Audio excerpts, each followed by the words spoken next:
Come, gather round the crackling fire of memory and behold the twilight of the North. Long after the muskets of 1812 went silent, three beasts watched each other across tundra, sea, and diplomatic table. The beaver, proud emblem of a land that stretched from Atlantic to Pacific, guarded its Arctic threshold with measured calm. The eagle, perched to the south, cast watchful eyes on the frozen seas, seeking hidden wealth beneath ice floes. And far away, yet never too far, the bear and the dragon prowled, each with designs of their own upon Earth's last cold frontier. In these days a brittle truce held sway, a precarious coexistence shaped by joint commands and treaties. NORAD soared overhead, a sentinel shared between neighbors who wore smiles but still carried the old grudges in their hearts. The beaver quietly remembered the day Washington was burned, centuries before, while the eagle bided its time, pondering grander expansions. Each believed the Arctic belonged to itself, a realm unclaimed or international depending on which map one favored. Though no cannons thundered, tension coursed beneath the polar auroras. The bear tested undersea claims, the dragon whispered in embassies of resource deals. Yet the eagle and beaver, tied by history and commerce, maintained a watchful alliance. The War of 1812 seemed a fossil in the Museum of Conflict, but sometimes fossils stir to life when stirred by cunning or pride. No one dared guess how swiftly a single brash will could melt the ice of caution, unleashing an avalanche neither side could stop. From the sun-scorched realm of Mar-a-Lago, a new figure emerged, a man who styled himself a living myth, wrapped in gold leaf and broadcast light. He was Trump, famed for towers that touched city clouds, for deals inked upon penthouse desks, and for a restless ambition that knew no quiet. One afternoon he gazed beyond trade wars and building projects toward the white expanse of Greenland and spoke the words that crackled through world capitals. Buy Greenland. Skeptics jeered. Denmark scoffed that its land was not for sale. Yet within the White House a fervor grew. The eagle's advisors saw more than frozen tundra.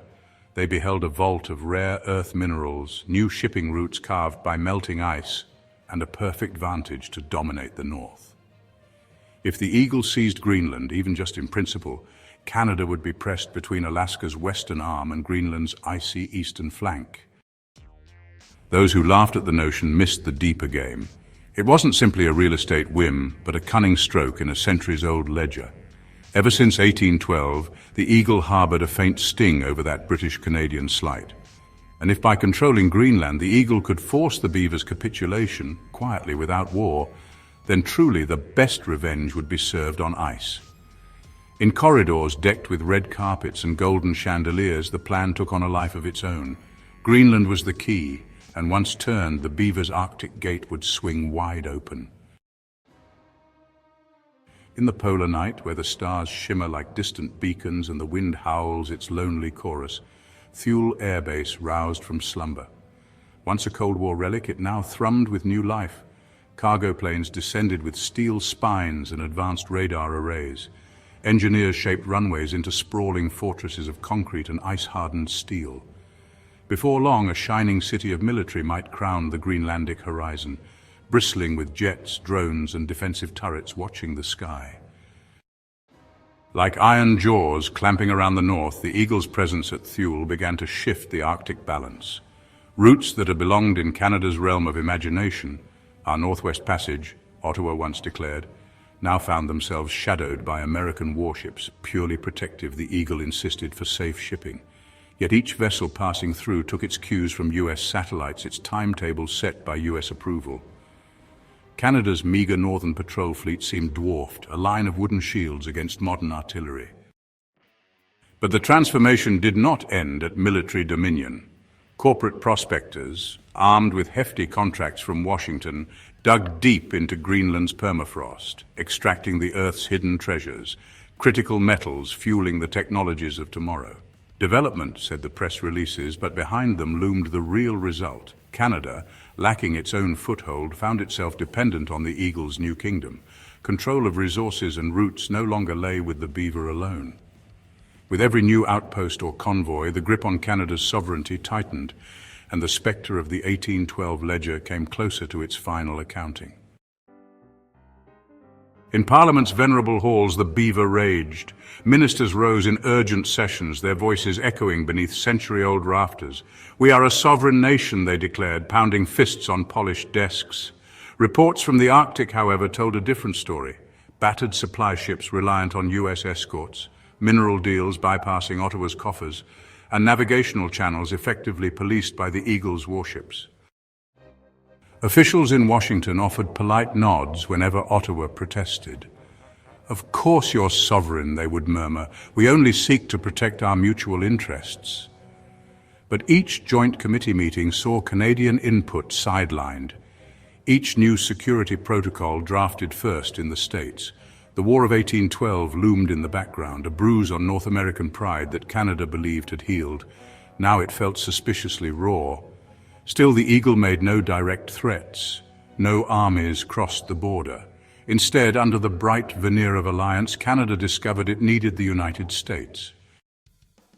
Meanwhile, half a world away, the Bear and the Dragon watched from their distant shores. They eyed Canada's growing desperation, offering cryptic messages of support or technology or investment. Could Ottawa pivot eastward, forging new ties to break free from the Eagle's chokehold? Or would such a gamble risk utter isolation? Day by day, the question weighed upon the Beaver, gnawing at its heart. Could it uphold the dignity of its own domain? Or had the real war, a war of economics and alliances, already been lost in the silent shadow of Greenland's newly fortified ice? In the wake of tensions came a document thick with legal pages and patriotic flourish. A new pact proposed by Washington. Enhanced cooperation in the Arctic, it read in bold letters stuffed with promises of economic boons for Canada, guaranteed rare earth supplies from Greenland, streamlined shipping corridors policed by the Eagle's Navy, and robust defense upgrades that would shield Canadian towns from any looming threat. Yet beneath the celebratory language lurked a subtle snare: harmonization of laws and regulations, integration of naval forces, standardization of resource management. All these honeyed terms hinted that Canada's sovereignty would be measured and sanctioned by American oversight. Sign, and Canada could share in Greenland's bounty. Refuse, and it might be frozen out entirely, left vulnerable to the Bear's ambitions or the Dragon's murmurings. Ottawa's economists devoured the annexes, eyes flickering with dread. The deal would thread Canadian markets even deeper into American supply chains, from oil to precious minerals. Officials pointed to page upon page of joint administrative boards in which Canadians might have seats, but the Eagle would hold the deciding vote.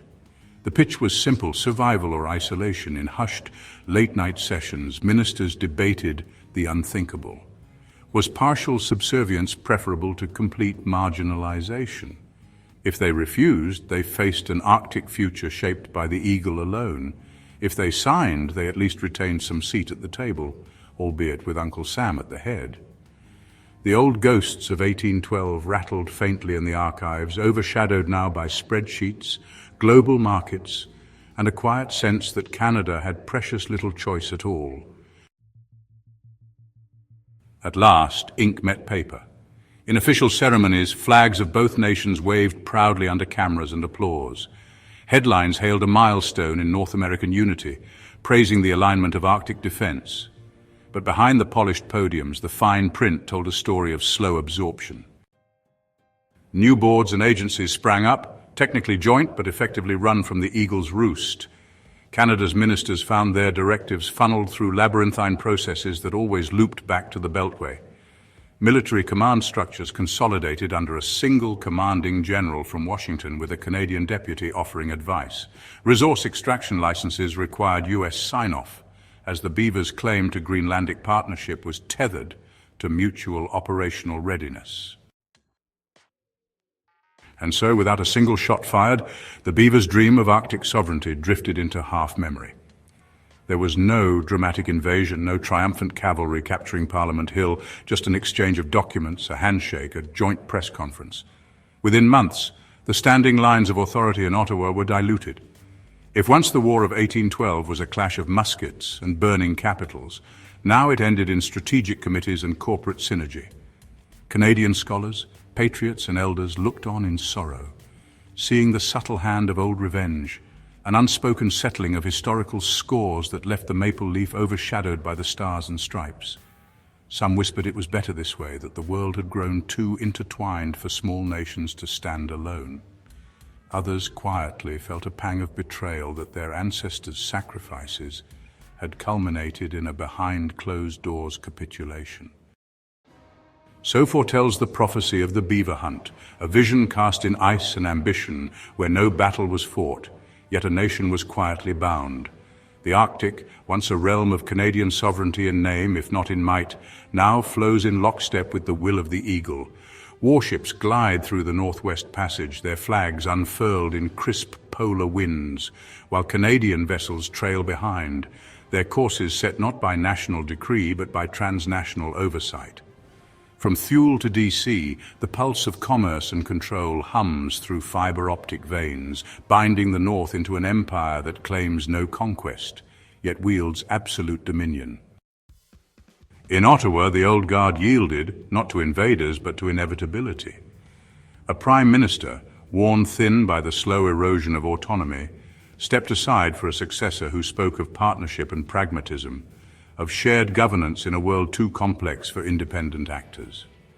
The illusion of self-rule remained intact. The maple leaf still flew, Parliament still convened, but the machinery of power had shifted. No law had been struck down, no treaty had been broken, yet each decision traced its roots to a greater authority, one that had absorbed its northern neighbor not through force, but through the slow, inexorable pull of dependence. And so life continued. The coffee poured at Tim Hortons, the anthem played before every hockey game, and the people carried on, unworried, unfazed. Yet in the halls where policy was once drafted with sovereign intent, memos now crossed desks, seeking alignment with Washington's interests. And Arctic patrols now set sail only after schedules had been harmonized with command centers far beyond Canadian shores. Out on the ice, beneath the silent shimmer of the aurora, the final truth settled like snowfall upon the tundra. The beaver's autonomy had not been stolen nor surrendered. It had simply faded, submerged beneath the tide of history, unnoticed until it was already gone. The War of 1812 did not end with a treaty, nor a surrender, nor a grand ceremony of flags and speeches. It ended in silence, a hush that settled over the North, a quiet recalibration of power that few recognized in the moment, yet all would come to accept. Could the beaver have resisted? Could there have been another path? Perhaps. In the forging of new alliances, in the cultivation of industry free from the eagle's grasp, in the rise of voices unwilling to yield. But those paths were neither easy nor certain, and in the end, the North did not fall to war. It yielded to gravity. Canada stands as a testament to how an empire can extend its dominion without crossing a single border in anger. So ends this vision. This future carved in frost and policy, in strategy and encirclement. I have sung these verses beneath the lights of the North, that those who hear may learn, that those who learn may act, and that those who act may decide whether this fate is one of prophecy or of warning.